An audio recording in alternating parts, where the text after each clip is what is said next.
Assalamu alaikum, c'est la voix des immigrés.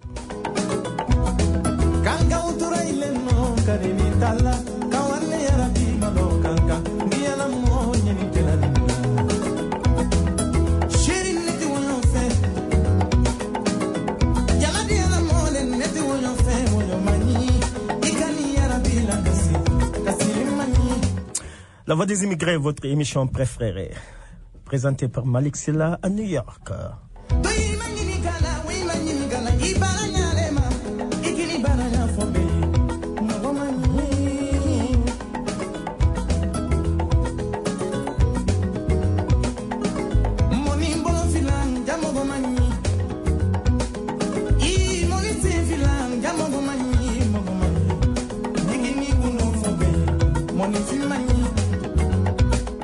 Nous sommes très contents d'être là avec vous, comme chaque vendredi matin à pareil moment.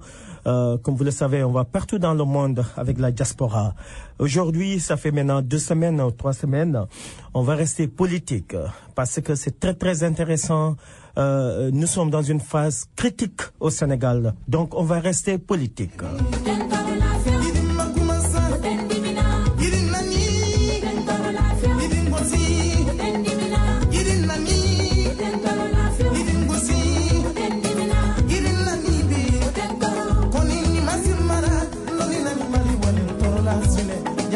On va faire quelques analyses sur la situation politique au Sénégal. On va avoir notre ami Baba Thiaw. On va parler de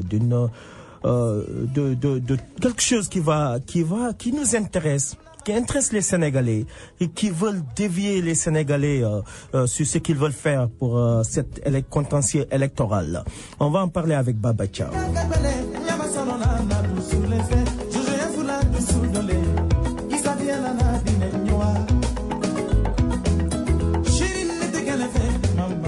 Baba Thiaw. Après Baba Thiaw, deuxième partie, on va avoir Kilif de Y'en a marre. Nous vous invitons, on l'avait dit. On va finir avec lui aujourd'hui. Très très important, restez tuned.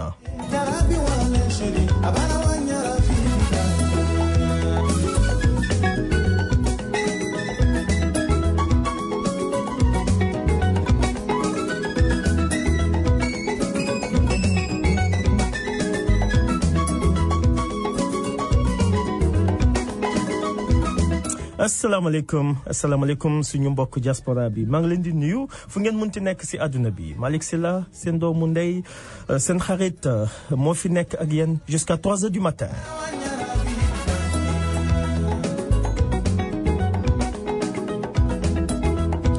C'est la voix des immigrés, c'est une émission préférée.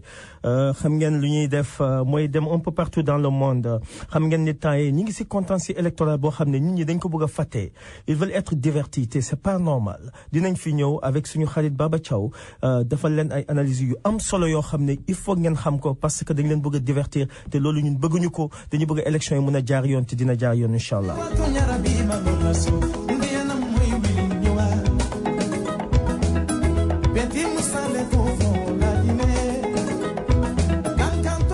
ñu ngi leen di sant bu baax a baax fu ngeen mënti nekk ci àdduna bi suñu mbokk yi depuis Europe xam nga depuis États-Unis depuis Asie depuis le Sénégal Facebook ñu ngi ñuy seetaan ñu ngi leen di nuyu partager cette émission c'est très important bu ci kanamee dinañu am comme nu ma leen ko wax Baba Thiaw aussi kan la ñuy am kilifa de Y'en a marre. Comme vous le savez, semaine passée, il a fait des révélations. Tey moom beneen affaire la.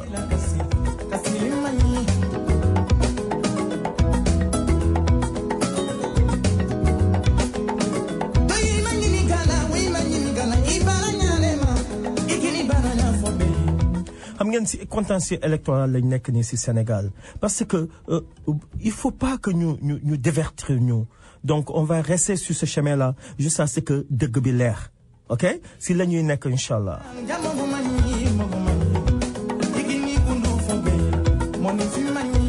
maa ngi leen di nuyu bu baax a baax fu ngeen mënti nekk ci àdduna bi seen frère seen doomu ndey Malik Silla mu ngi leen di nuyu.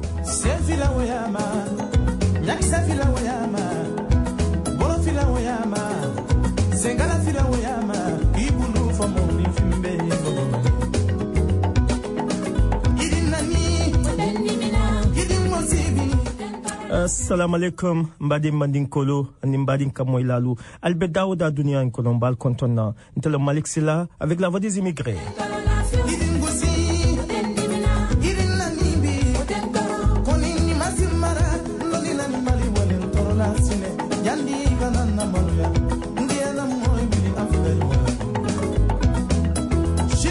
Mbal Contona, Albert Daouda, c'est la voix des immigrés, comme il a fallu tout le temps, on a la belle dans cette diaspora-là pour nous nataliens. Mais nous, il faudrait que nous politico ni continuer parce que l'after tonia là.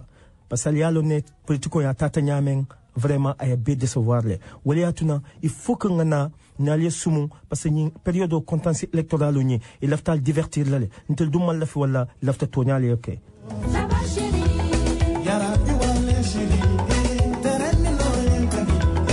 Nam meta demanding mbitala fu Sénégal avec Kafunyoma Baba Thiaw ni ala sonta ni wali binala ni mbotade avec Baba Thiaw mbitala aussi Dakar avec Kaolack avec Kilifeu de Yanamar l'aftale alia Batou ça sera très important.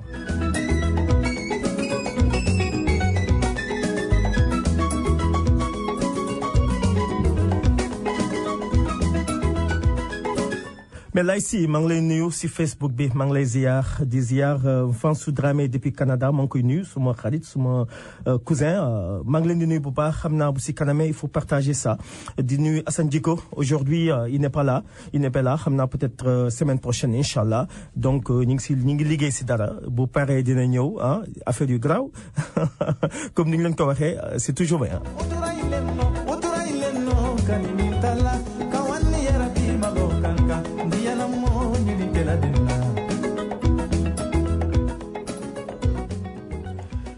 Voilà, sama gaañ yi maa ngi leen di nuyu Malick Sylla depuis New York di leen sant di leen gërëm di leen ne c'est la voix des immigrés yéen lañ fi nekkal on vous informe vrai et juste ok comme nu ma leen koy waxee tout le temps dañ leen bëgg a mislead dañ leen bëgg a divertir ok dañ leen bëgg a wax yoo xam ne dañ leen bëgg a dugal si wax yoo xam ne amul benn solo si instant bu ñu nekk nii loolu ñun dañ koy bañ te lépp lu ñu mën a def pour informer leen pour wax ko adduna bi pour wax ko waa Sénégal pour suñu waa Facebook ñoo xam ne ñi ngi si adduna bi pour ñu xam ko ok ce gouvernement là et ils ont perdu cette élection ok xam nañ ne dañ nar a dem deuxième tour ok ñu foqosti ko ñoom pour ñoom dañuy foog ne dafa jeex xam nañ ne jeexagul ils le savent très bien lu ñu njëkk a def mooy d'abord waa APR seen mouvement bi seen organisation bi benn bokk yaakaar je pense noonu la ñu tudd parce que des fois man boo nee benn bokk yaakaar c'est autre chose dañ fi defoon benn conférence de presse juste une semaine après les élections ñi nga ñi Idrissa Seck lu nekk wax nañ ko dañ ko war a résidence surveillée ok c'est pour divertir les gens ça c'est pour divertir les gens loolu gars yi xam nañ ne loolu la ñun wax nañ leen lu tax ñu koy def ok léegi xam ngeen lu ñu def ñu ñëwaat ci colonel Kébé dinaa si ñëw ak Baba on va vous expliquer pourquoi ñu bëgg leen divertir pourquoi ngeen war a bañ ok et c'est pas sérieux beneen bi c'est quoi mais je vois les Sénégalais il y a des journalistes au Sénégal yoo xam ne dañ leen jënd ñu ngi liggéey avec ce gouvernement seen intérêt la ñu nekk di sàmm ñi leen di wax un troisième mandat ngeen suy discuter et vous perdez votre temps di wax ne troisième mandat mais nit balaa ngay wax troisième mandat yow sa vote d'abord da nga koy sécuriser yow tu n'as pas encore sécurisé sa vote ñu ngi ko fokk si sa loxo ñu ngi la nax nga am ay militants yoo xam ne ok dañuy war a voter ji mënuñu dem voter ji loolu nga war ko sécuriser nga war ko toppatoo nga war a xam nu mu demee ñuy gën a ñuy ñëw di leen di wax loo wax yoo xam ne amul benn sens ay troisième mandat on vous divertisse c'est comme si vous n'êtes pas des Sénégalais intelligents des Sénégalais qui ont fait des milliers d'années à faire des élections mais man mënuma comprendre je ne peux pas comprendre ça neexuma Vous parlez de troisième mandat. Qu'est-ce que cela veut dire un troisième mandat de Macky Sall? Fan la leen di yóbbu. Lan la mën a régler Sénégal? Avec tout ce qu'ils ont volé, avec tout ce qu'ils ont fait. Vous me parlez de troisième mandat. Et vous perdez votre temps ngeen siy discuter di laajte ne est-ce que troisième mandat bi parce que def nañu référendum constitution lii la wax. Mais comment gagner? D'abord il faut sécuriser votre vote d'abord. Seen vote bu ngeen def d'abord loolu ngeen war a sécuriser. Bu leen ko sécuriser ba pare xam ku gagner légalement. Bu boobaa 1 an 2 ans comme ni ñu ko defee Ablaye Wade comme ni ñu ko defee Macky Sall ñu may ko benn temps bien déterminé bu dee moom moo gagné. Et vous savez que ñii ñoom ñoo leen koy wax sax waa ñoom waa APR ok ak seen organisation boobu benn bokk yaa ñoom ñooy carrément que élection bi jaaru yoon dañ ko sàcc.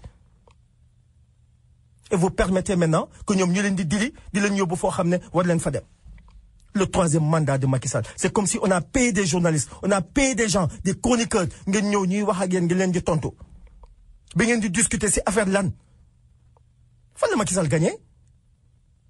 Mais dites-le-moi, fan la gagné? Fan? Écoutez, dites-le-moi, fu mu gagné?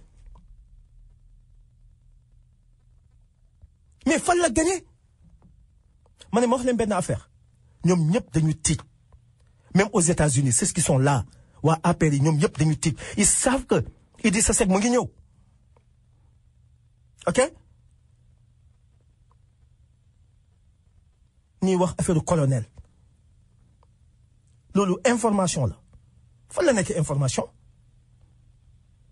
Loolu fu mu nekk information dites-le-moi. Information mooy yéen mooy lu ñuy dundal. Une information day dundal nit. Une information daf lay éduquer. Une information daf lay prévenir. Une information daf lay sécuriser. Loolu ba léegi yéen vous n'avez pas compris ça? Et vous laissez vous divertir? Et puis je demande à tous les partis opposants qui ont fait face à Macky Sall. Il faut qu'ils sauvent notre démocratie. Et puis, y compris le PDS. Il ne faut pas dire que le PDS, nous bokkuñu ci élection yi, ñun dañuy bay gaay ñu def lu ñuy def. Mais ça, moi, je suis contre ça. Élection yi am na, jaarul yoon. Ñun waa PDS, ñun ñoo voté, ñaata waa PDS ñoo voté Macky Idrissa Seck. Hein? On peut dire que 70% les gens du PDS, 70% voté nañu Idrissa Seck. Léegi yéen da ngeen bëgg seen élection mu nul. Da ngeen bëgg ñu am problème au Sénégal, problème électoral, problème de crédibilité. Mais da ngeen di génn ñu nekk benn ñu am problème ñu régler le problème de cette crise là. Le président Macky Sall di génn di leen nekkaale ñu gisee. Ngeen koy waxtaane man duma ko waxtaane. Pourquoi? Mais c'est dangereux ce que moi je vois là. C'est dangereux. Vraiment, j'ai une déception si les Sénégalais yoo xam ne tey yéen da ngeen dem voté ji ñu ñëw ñu leen di divertir. J'ai une déception totale. J'ai une déception su ma ay confrères su ma ay xarit yoo xam ne tey ñoom ñoo war a informer Sénégalais yi tey ñoom ñoo war a taxawal Sénégalais yi tey ñoom ñoo war a wax ne lii du dëgg lii nii la ñu leen di divertir ñuy dem di def ay waxtaan yoo xam ne amul benn sens. Vraiment c'est triste. Mais dinañ ñëw bu si kanamee léegi je vais dinañ ñëw on va parler avec Baba Thiaw on va parler de 2 cas. Am na Farba Senghor je vais y revenir avec Baba. Dafa am Farba Senghor Touba TV dafa am benn interview bu mu fa def gars yi di ko jàllale un peu partout. Et puis il faut que mu leer. Il faut que mu leer il faut que ñu leeral que Sénégalais yi c'est du n'importe quoi. C'est mon ami. Mais je pense que moom dafa nekk di liggéeyal boppam on verra. Vraiment man je suis vraiment déçu.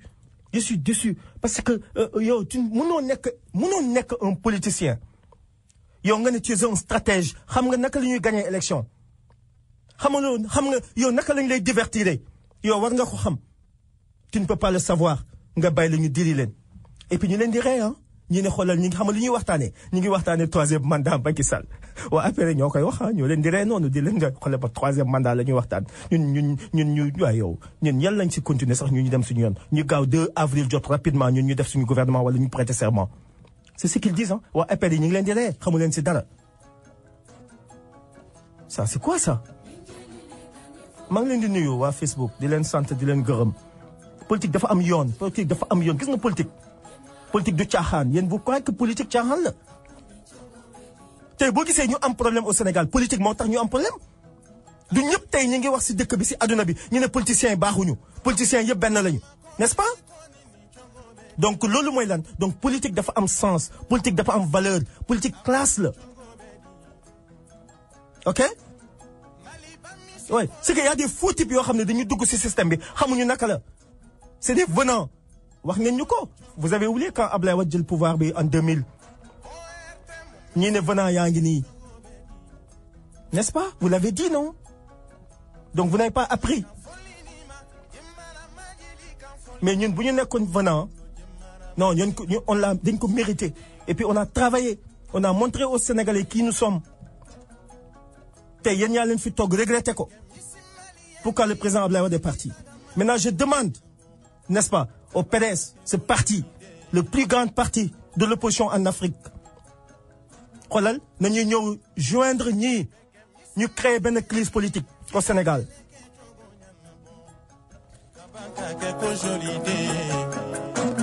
Bamako jolide nye bamakole non kenne mosoy ko banako kenne mosola na masamo ye fara finali aluka folini lo bonjola kaluka folini mako apollo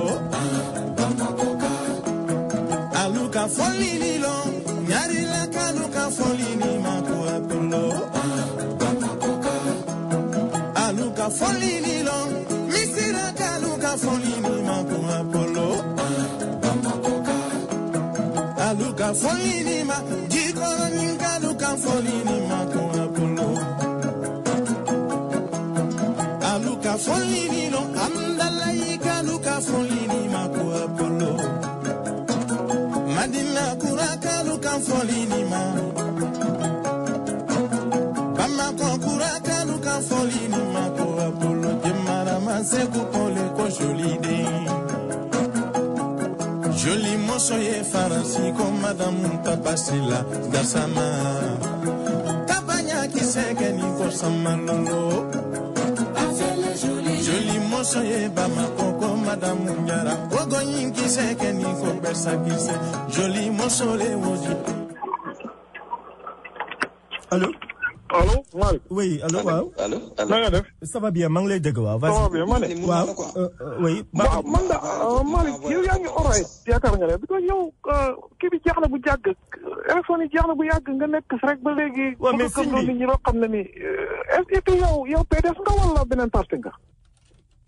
waaw mais c'est pas une question de PDS c'est une question d'intégrité xam nga c'est une question d'intégrité xam nga yéen bëgg leen seen réew quoi yéen vous n'aimez pas votre pays gis nga ni da ngay bëgg sa réew gis nga sa réew mënoo ko am ni si mbedd bi ok yéen nan ngeen ni mënee nangu ñu def leen li ngeen toog ngeen di seetaan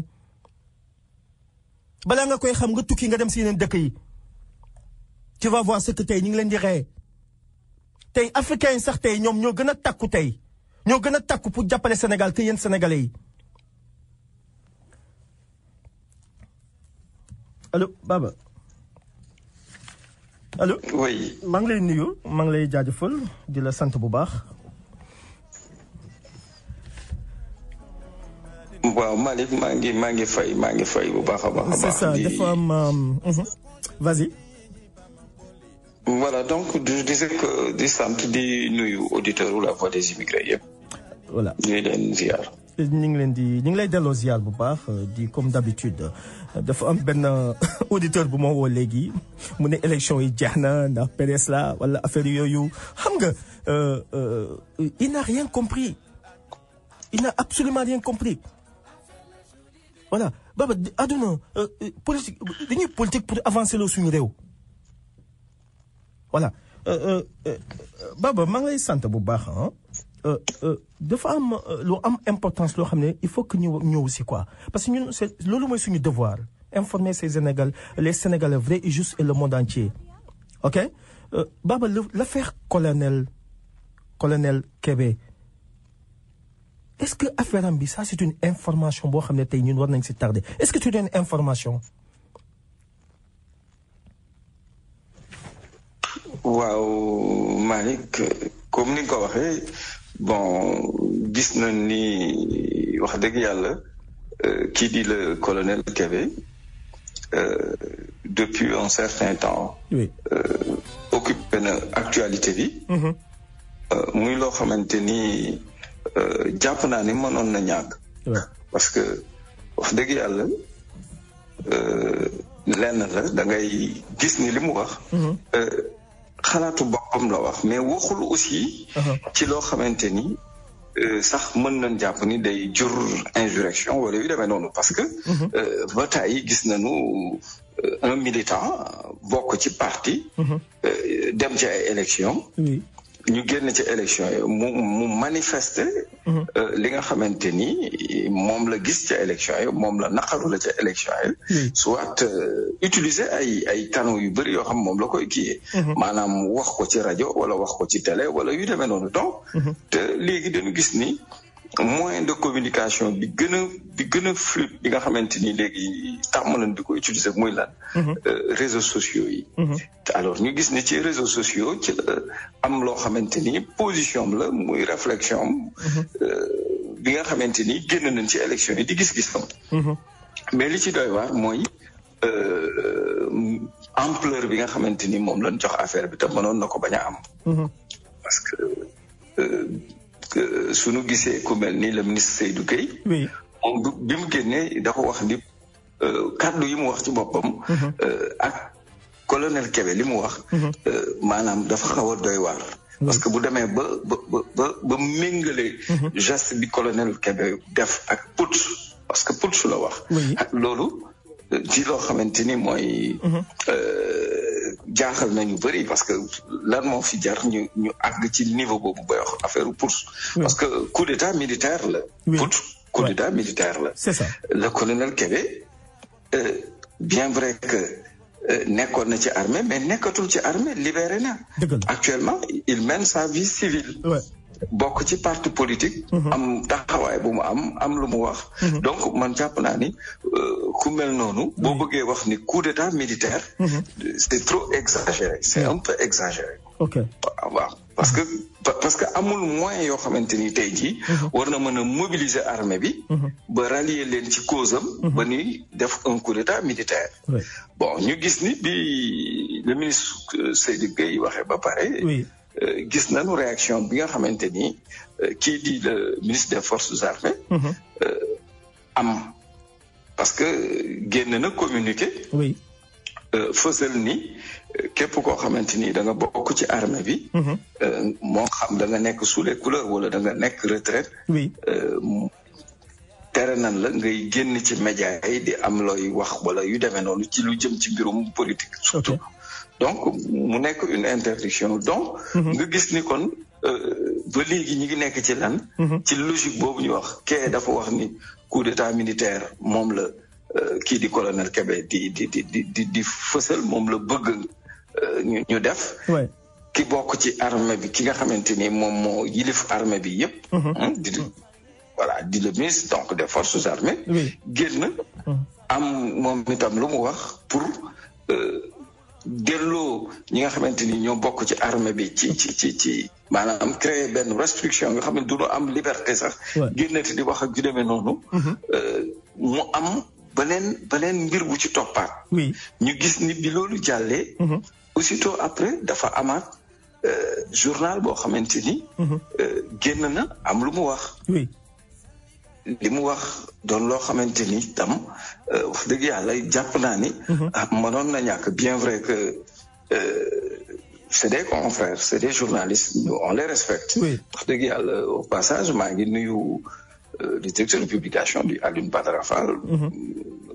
franchement grand la boo xamante ni wax dëgg yàlla kenn amul loo ko mën a kii parce que liggéeyam daf koy teg ci yoon kooku werante wuñu ko mais li ma jaaxal mooy déjà données yooyu nga xamante maanaam information yooyu nga xamante ni kenn ci journaliste yi bokk ci rédaction boobu génne na ko publier ko d'abord moo njëkk a doon problème parce que fan la mën a amee yooyu information ensuite information yoo xamante ni biñ ko amee yàgg na lool alors lan moo war a jar ñu génne lu mel noonu parce que jàpp naa ni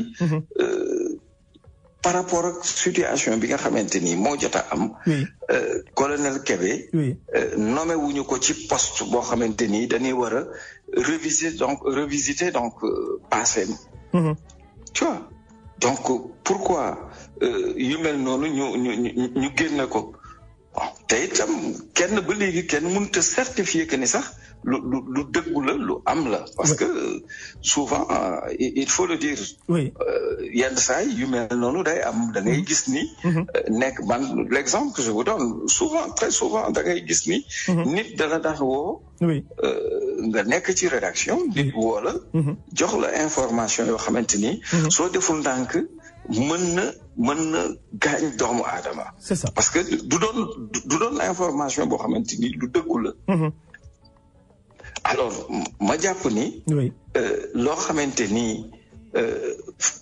mën nañ sax wax ne à la limite fait divers la parce que li ci am wax dëgg yàlla man jàpp naa ne personnellement bu doon man la du ma ko bind parce que da ngay xool doomu aadama bi lii ngay wax ni conséquences yi au-delà li nga nekk journaliste aussi jàppal ni doomu aadama nga te am na yoo xamante ni sax rafetul ñu koy génne ci presse bi man franchement genre information yu mel noonu rafetlu ma ko genre rédactionnel la mais man jàpp naa ni un journal responsable am na yoo xamante ni daal warul di ko def parce que man personnellement man lu mel noonu yàlla def na musuma ko bind te dama lay wax rek benn anecdote gis nga Aminata Lô Dieng bi fi nekkoon ministre du temps de Abdoulaye Wade c'est ça am na bis kenn ci ay mbokkam yu ko jige bëgguma citer tur ak ci diaspora bi la wootee c'est ça bi mu wootee la mu doon wax jamono jooju maa ngi idée midi bi mu wootee expliqué après ñu passe ma ko comme j'étais le directeur de la rédaction ñu passe ma ko mu wax mais wax ja mu wax jëpp lu war a tolloog presque waxtu du wax joo xamante ni lu waroon a génne ci journal la parce que la muy wax muy loo xamante ni ça concerne sa vie privée bu fekkoon ni man awma ak dal génne ko mun naa gaañ doomu aadama te mun na am sax loolu muy wax sax du lu dëggu nga gis ni kon avant tout journaliste bi doomu aadama nga suñu la joxee yenn information yi sax da nga war a xool après conséquences yeeg yu demee noonu te jàpp naa ni mbirum colonel Kébé ampleur bi ñu ko bëgg a jox amu ko li ñu war a xool kay mooy li nga xamante ni moom moo waral ñu gis ñu bokk ci justice di génn di am benn taxawaay bu ñuy am ñu bokk ci armée bi amoon fa ay ndomba tànk yu kawe ku mel ni colonel Kébé y avait également colonel Thiey gis nañ ni ñoo xamante ni seen taxawaay xëy na am na nu mu doon demee duñu génn sax di dugg ci mbirum politique nii ñu ci impliqué woo wala ñuy génn di am benn taxawaay bi loolu li muy firnde mooy lan mooy que il faut ñu xool maanaam sunu état niñ ko tëggee il faut ñu xoolaat ko c'est ça parce que loolu li muy fësal rek Malick lenn la mooy que ni ñu yoree réew mi parce que bu fekkee ne ñoo xamante ni kenn daaw leen dégg ci yenn yi dañ daan am réserve ci li nga xamante ni moom laa daan suñ demee ba commencé léegi di génn di am benn taxawaay bi comme ni ma ko waxee am na ñoo xamante ni c'est des magistrats gis nañ leen ñu génn am nu nu taxawee noo xamante ni daawuñu ko tàmm di ko gis ci ay magistrats. di ko gis ci ñoo xamante ni danoo bokk ci armée bi. ça veut dire que ni kon am na problème boo xamante ni war nañ ko mën a gaaw a régler te suñ ko deful. keneen ku fi toog itam dinañ gisaat yeneen i cas yoo xamante ni. yu similaire ak lii moom mooy ñu bokk ci justice bi muy ñu bokk ci armée bi wala yu demee noonu. di génn di am taxawaay boo xamante ni dinañ ko am te doolu du doon lu gën du loo xamante ni. luy wane ni suñu réew mi ngi avancé. mu ngi avancé mais Baba yow foog nga ne d'abord. colonel bi ñu ngi ko jiiñ dafa ñaaw quoi est-ce que jar na wax sax si rajo xam nga dafa doon tëj militaire yi lii la leen doon def xam nga c'est un peu triste quoi c'est pas à dire parce que c'est affaire mœurs la mais yow foog nga ne sérieusement information bi si armée bi la jógee parce que bu ñu seetee aussi chef armée bi ministre bi il est de l'APR ok information bi ñëw na déggaguñu leen si dara mais est-ce que yow tu penses que fa la jógee information bi armée bi dëgg moo ko joxe wala fa lañ ko amee wala dañu sàcc dossier bi bu dee am na c'est ça bu dee am na yow mu yàgg bind si yu mel nii parce que journalistes yi mën nañu am document yu mel nii. waaw xam nga dafa am benn logique bu am mooy lan. mooy dès l'instant que. boo xoolee chronologie boo xoolee kii di le ministre Seydou Gueye. oui dafa njëkk a génn. comme noonu ma ko waxee wax mbirum putsch.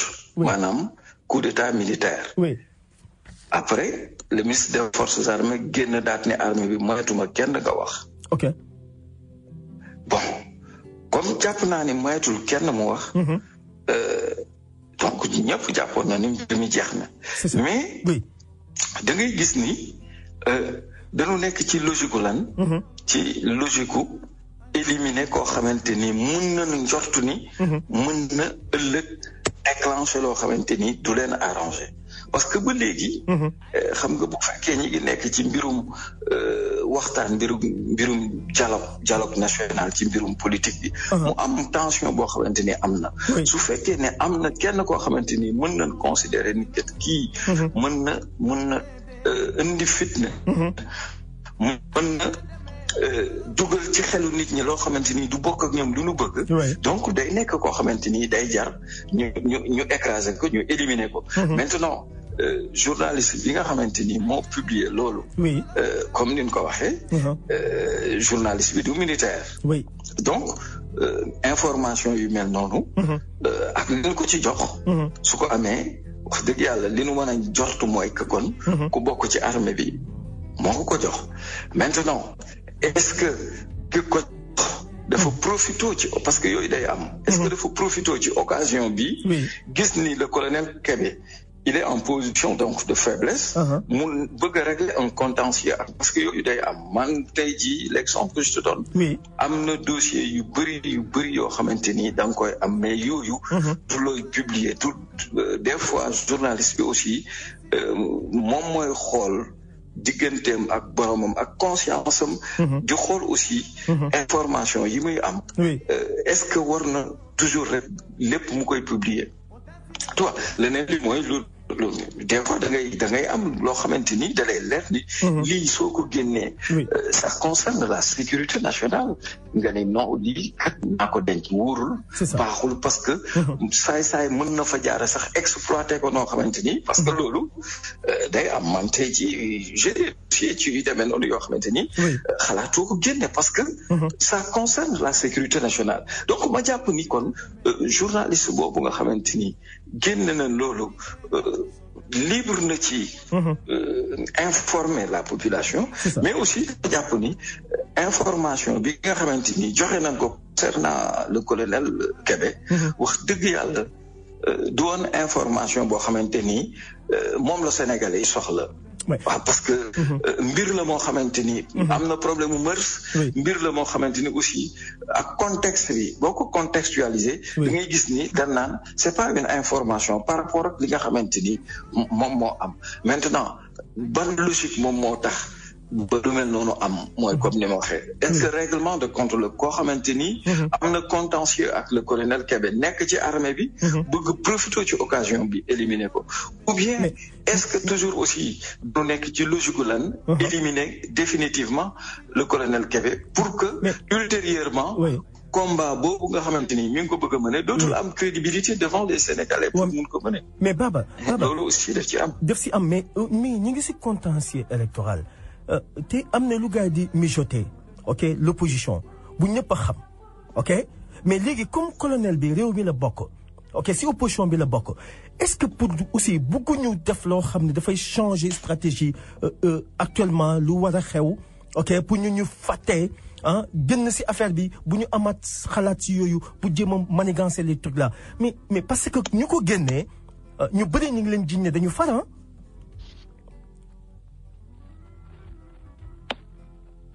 waaw mais xam nga wax dëgg yàlla.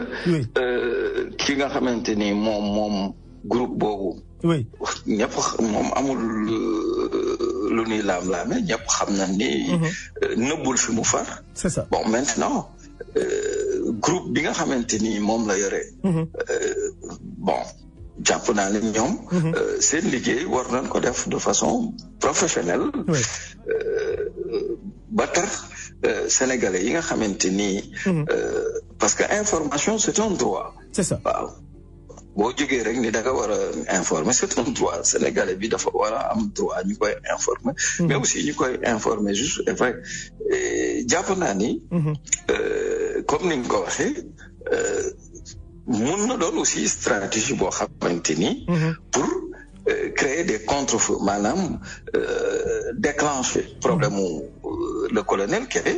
nit ñi focaliser wu nekk ci benn à la fois d'une pierre deux coups donc dañuy éliminer définitivement le colonel Kébé ba dootul am crédibilité ci kanamu Sénégalais yi.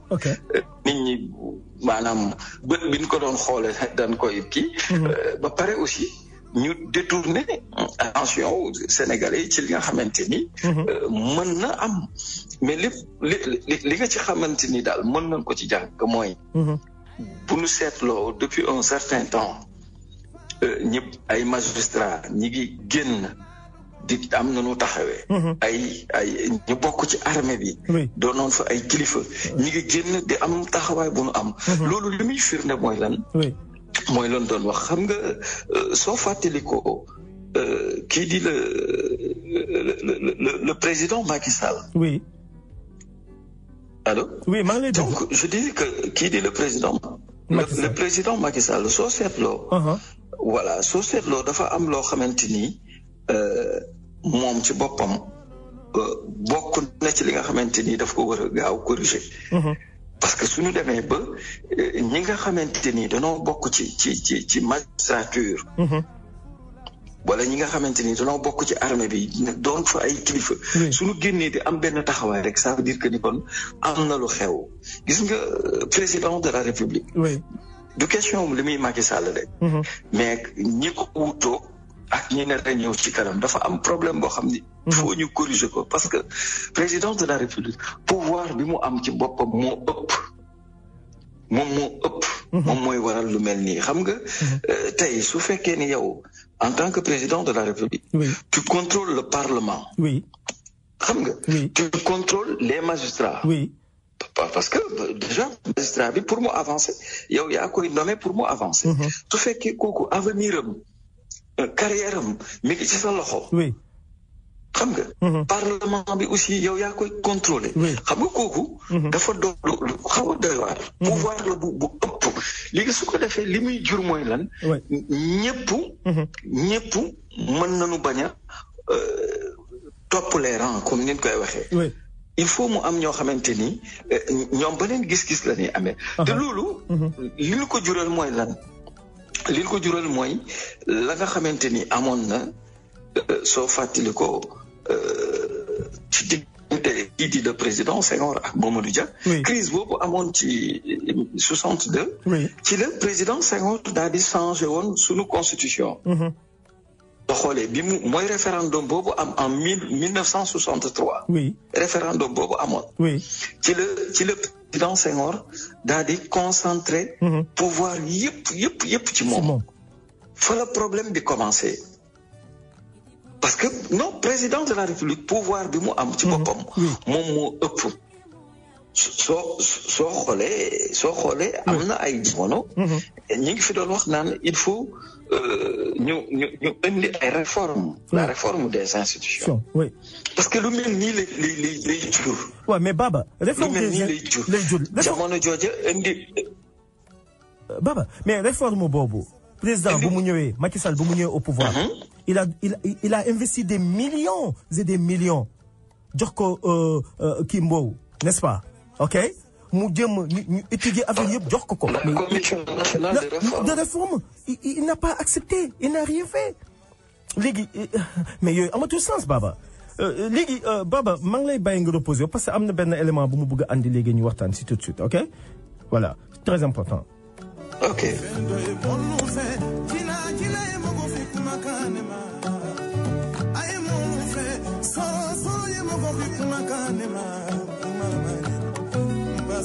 Sanati kan fo isi mundu ikono miri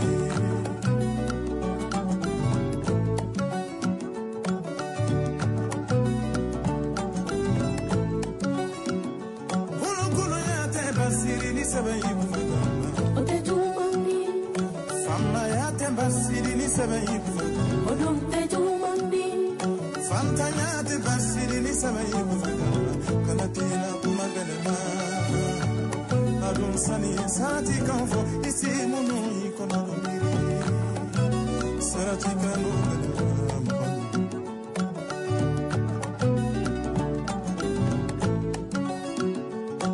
mukondo ni wori soro sabata kuma kama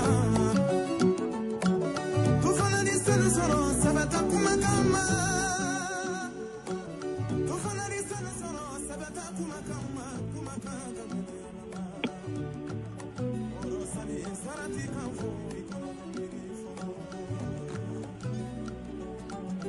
I feel really blessed to be able to say that I love what I do. I'm passionate about it.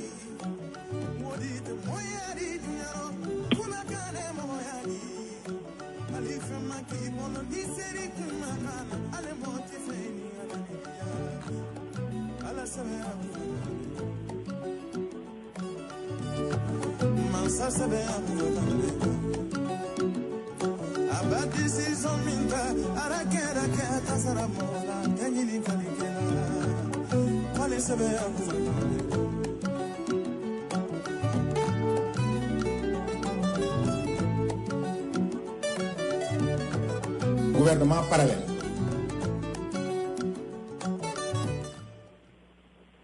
Baba maa ngi lay nuyu di la jox sa wàccuwaay di la ne rek dama bëgg ñu déglu Farba Senghor ok très important. dafay contester ba léegi résultat yi mais dafa mel ni ki sama gis gi Idrissa dafa bëgg fay. buntu bi Abdoulaye Wade doon wër mooy contentieux électoral bi. waaw dafa bëgg fay compte c'est-à-dire kon décision Idrissa Seck de mettre en place de décision am sax peut-être que kii la ñu dégg Babacar Diop bu FDS la ñu dégg mu yëkkati ko kon peut-être stratégie la pour bloquer Wade. pour bloquer li Wade bëgg a récupérer contentieux électoral bi Idrissa Seck dem na moo jël deuxième leer na ko ne gañewul xam na ne moo seen gañewul xam na ne élection yi ni mu doxee amul benn contestation sérieuse bu jógee ci biir bureau de vote. mais nag monsieur le ministre ci terrain bi bon il y avait d'autres réalités ah galgal yoo xam ne peut-être moo leen yóbbu ardo ni ko gars yi waxee. mais dem na ardo rek xam nga suñu la yóbboo ardo nga dem ardo waaw waxatuñu ndax dem nga ardo wala demoo ardo loolu dem na ardo conséquence dem ardo yi moom la ñu war a wax. waaw Idrissa xam na ne Abdoulaye Wade contentieux électoral lay wër. Abdoulaye Wade moo yore majorité parlementaire ak moom kii bi coalition bi mu demee woon. waaw te loolu bëgg na ko dindi dès le départ. d'accord donc loolu moo tax te defe naa sax man Idrissa Diop moomu comprendre peut-être Idrissa shadow cabinet lay wut. comme li shadow cabinet comme li anglais yi wu def.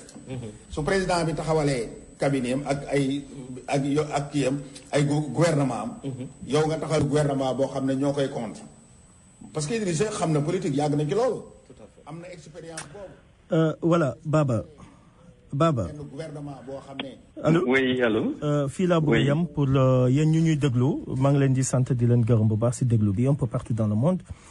pourquoi ma andi lii dafa am importance parce que dafa am actuellement lu gars yi affaire intox yu gars yi di nekk di def nii ñoo xam ne dañu wër Macky Sall ku nekk mu ngi seet naka la koy mën a impressionner ok Farba Senghor que je connais très bien Farba Senghor nee na Abdoulaye Wade dafa bëgg sàcc géew bi quoi ok mais en tant que chef de l'opposition Idrissa Seck n'a pas gagné mais est-ce que Farba a compris cette situation bi un shadow gouvernement beneen question bi ok shadow gouvernement est-ce que mais c'est dangereux si on écoute ça et puis gars yaa ngi koy gëm ñu koy waxtaanee Baba est-ce que mën nga ñëw foofu mu leer tuuti pour les Sénégalais s'il te plaît ñu ñuy déglu un peu partout dans le monde. waaw déjà ci ay kàddoom li ma ci dégg. déjà am na ñaari point yu mu wax. benn bi mooy le contentieux électoral beneen bi mooy shadow cabinet bi mu wax. oui bon boo commencé ci le contentieux électoral nee na Idrissa Seck dafa bëgg njëkkanteeg Abdoulaye Wade pour bañ Abdoulaye Wade récupérer le contentieux électoral. Non, c'est pas possible. Bon, foofu déjà je pense que ni day xaw a doy waar soo waxee noonu parce que déjà Abdoulaye Wade di woon candidat ci élection yi. wax dëgg yàlla. D'abord di woon candidat ci élection yi donc su ñu waxee contentieux rek ça veut dire quoi? Ça veut dire que il y a un différend entre des partis. C'est ça. ku ci nekk am benn position boo am ci maanaam déggoowuñu ci mu am un différend. C'est ça. Donc ñu war a vider donc différend boobu. moom mooy le contentieux te élection yi jógee looloo ci am. C'est ça. Donc ma jàpp ne kon contentieux électoral ñi mu concerné mooy kon ñi participer ci élection présidentielle yi te kan la muy kii fi nekk tey di président Macky Sall ak ñi nga xamante ni ñoo nekkoon ci opposition bi donc contentieux électoral bi kon ñooñu la concerné. C'est ça. D'abord Abdoulaye Wade nag ñëw bëgg récupérer le contentieux électoral loolu aussi déjà du loo xamante ni lu nu mën a nungu la. Parce que le président Abdoulaye Wade déjà ñëpp gis nañ ni dafa teel a génne boppam ci mbirum élection yi. C'est ça. xam nga ko ni déjà man élection yi du ma ci loolu. du ma ci wax du ma ci dem du ma ci et cetera yu demee noonu. ba ci dernier moment bi dernier jour bi dernier virage. ci la joxe ni ku mu neex votelal ñii. am koo xamante ni xëy na am na lu muy kii ak moom ba tax mu ne kooku moom tudd ko mais daal am na ñu mu digtaloon ni ku mu neex. na nga woteel ci candidat yooyu. kon kooku moom génn na boppam ci élection yi. ma jàpp ne nag ku génn sa bopp ci élection yi. du taxawaat di bëgg a récupérer un contentieux électoral kon ci côté boobu du wax joo xamante ni ju nu mën a nangu la wax ji loo xamante ni ju mën a wéy la. parce que loolu mënut a kii parce que Abdoulaye il est très mal placé pour récupérer un contentieux électoral. vu ni mu taxawee. beneen bi du woon candidat donc il y a beaucoup d'éléments qui font que Abdoulaye Wade mënut a récupérer donc ce contentieux électoral. nga gis également que ni kii di le président Macky Sall dialogue national bi nga xamante ni mi ngi koy bëgg taxawal. woo na ci kii di Abdoulaye Wade pour moom ak Abdoulaye Wade comme moom ak Abdou Diouf du moins le président Abdou Diouf comme ñoo fi nekkoon ay président jiitu woon ko. tey jàpp na ni dialogue national boobu. xëy na ñoom seen taxawaay dina am lu mu ci indi. ba tax mu leen ci woo kon xam nga koo xamante ni ñi ngi lay woo pour dialogue national boobu nga faciliter ko. je pense que ni kon kooku du koo xamante ni day war a récupérer un contentieux électoral pour mun a jàmmaarloo ci ak Macky Sall kon côté boobu. mun nañ ne wax jooju féete na boor. C'est ça. problème contentieux électoral boobu kon kii ne leneen li mooy li mu wax ci kàddoom muy problème shadow cabinet bi nga xamante ni nee na jàpp na ni moom la kii di le candidat Idrissa Seck bëgg a mettre en place. Voilà donc déjà il faut ñu comprendre que ni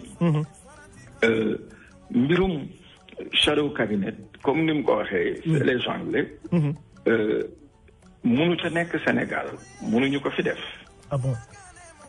Ah non parce que da ngay comprendre que ni les anglophones généralement les pays du Commonwealth le plus souvent seen régime dafay nekk un régime parlementaire. C'est ça, exactement. maanaam waaw dafay nekk un régime parlementaire maanaam le parlement en général ñoom dañuy am assemblée am Sénat comme foofu noonu aux États-Unis exactement. mais États-Unis dafa am beneen particularité parce que États-Unis ñoom il se trouve que bi nga xamante ni am nañu seen indépendance keroog maa ngi koy expliquer bi ñu amee indépendance constitution bi nga xamante ni ci lañ doon doxe mi ngi nekkoon constitution bi ñu njëkkoon a tëgg muy bi ñu defaroon 1781 la woon. C'est ça. mais boo xoolee dañu dawal tuuti ñu changé waat bindaat beneen constitution bu bees. C'est ça.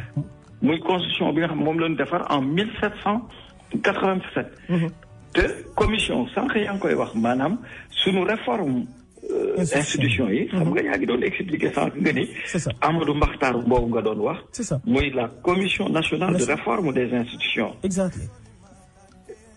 boo xoolee am na këyit yoo xamante ni maanaam jàngat buñ ci defoon ba indi ay changement yoo xamante ni war nañ ko apporter loolu noonu pourtant depuis 2014 jox nañ ko le président Macky Sall depuis 2014 parce que 2009 ci assises nationales yi Macky Sall à l'époque mi ngi woon ci opposition bi bokkoon na ci ñi signé woon assises nationales yooyu pour lan ñu indi ay coppite ci suñu réforme. C'est ça. moom bi mu toogee nekk président ci la sant kii di Amadou Mahtar Mbow mu jiite commission nationale de réforme des institutions. C'est ça. nga gis ni foofu aussi aux États-Unis le président George Washington commission bi nga xamante ni ñoo indi woon réforme yooyu ba changé woon seen constitution ci ñi ko rédigé woon la bokk moo jiite woon commission bi. C'est ça.